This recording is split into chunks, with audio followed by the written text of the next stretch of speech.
My name is Parvana by Deborah Ellis.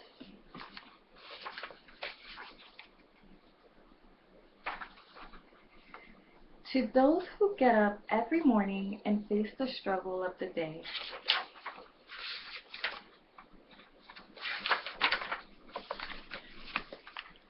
Chapter 1. Is your name Parvana? The girl in the dusty blue chair gave no response. She sat without moving on the hard metal chair and kept her eyes lowered. The cloth of the chair covered the lower half of her face. If her mouth twitched in recognition of the English words, the uniformed man and woman staring at her could not tell. Is your name Parvana? The woman repeated the man's question, translating it into Dari, then Pashto, then after a pause into Uzbek. The girl stayed still. She's not answering, sir. I can see that, Corporal. Ask her again.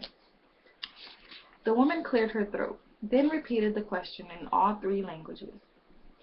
Is your name Parvana?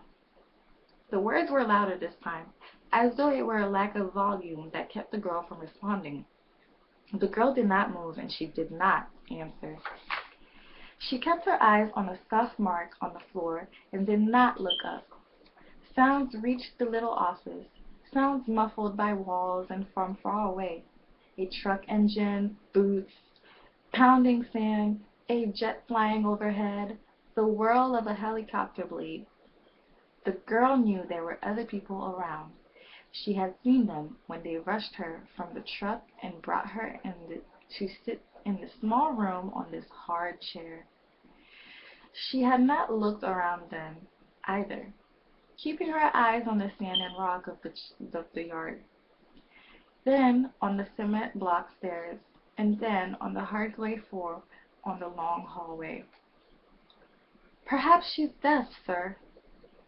She's not deaf, the man replied. Look at her. Does she look deaf? I am not sure. If she were deaf, she would be looking all around trying to figure out what's going on. Is she looking around? Has she raised her head? No. Her eyes have been lowered since she was brought in, and I haven't seen her raise her head once. Trust me, she is not deaf.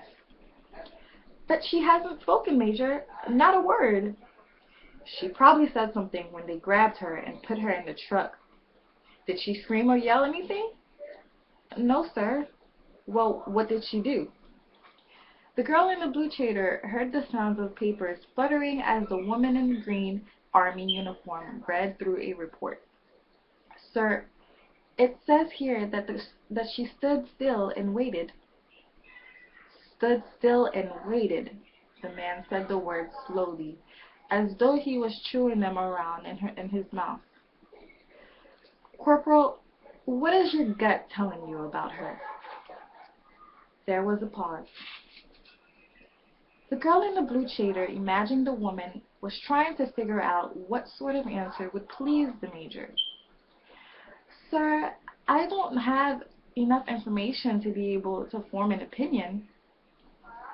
Corporal, why did you join up?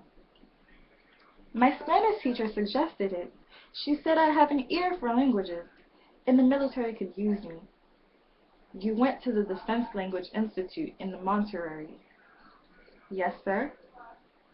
You're very young. Ever hold any other job? I worked in my parents' bakery. Bread? Some bread. Cookies, squares, pies, cakes. Things like that. Apple turnovers? Certainly, sir. My favorite. If you like, I can ask my parents to send you some. Thank you, Corporal. They will be stale by the time they get here, but still pretty good, I'll bet. So, a small town bakery with a little bit of everything. And when you worked there, you did a bit of everything. Baking, calling suppliers, dealing with customers. Yes, sir? Ever get the feeling that someone is up to no good? Sir? Someone comes into your store, and they do not do anything bad, and they don't say anything bad, but you still think there's something off about this customer. And so you watch them closely and you're glad when they leave. I suppose so, sir. It's a small town, but bad things happen everywhere. The man taped his pen against the edge of the desk. He tapped for a while. The girl in the blue cheater knew she would have to work hard to keep it from annoying her. Look at her, the man said. There was a sound of bodies shifting in seats. She hasn't spoken a word, and she stood still and waited to be arrested, he said. What does that tell you? I don't know, sir. Perhaps she's afraid. Does she look afraid? There was another pause. No, sir, she doesn't. Perhaps, though, perhaps there's something wrong with her. Maybe she isn't smart enough to be afraid. You were a baker, Corporal. I work security. I've learned how to spot trouble. And this girl is trouble. What do we know about her? Very little, sir. She was picked up from an abandoned ruin that used to be a school. We suspect that it is now being used as a staging area for the Taliban to launch attacks against us, and our intelligence gathering among the villagers seems to confirm that. Although no one will speak openly, this girl was the only one there, and she had a tattered bag over her shoulder. In the bag there were some papers that had the name Parvana on them. That's why we think that might be her name. Let me see the bag. Sir, I believe that the analysts have it. Go get it. I can't wait for them to do their fine tooth combing thing. They'll take as much time as they get. Chase it down. Bring it back here. If they squat, tell them it's an order. Yes, sir.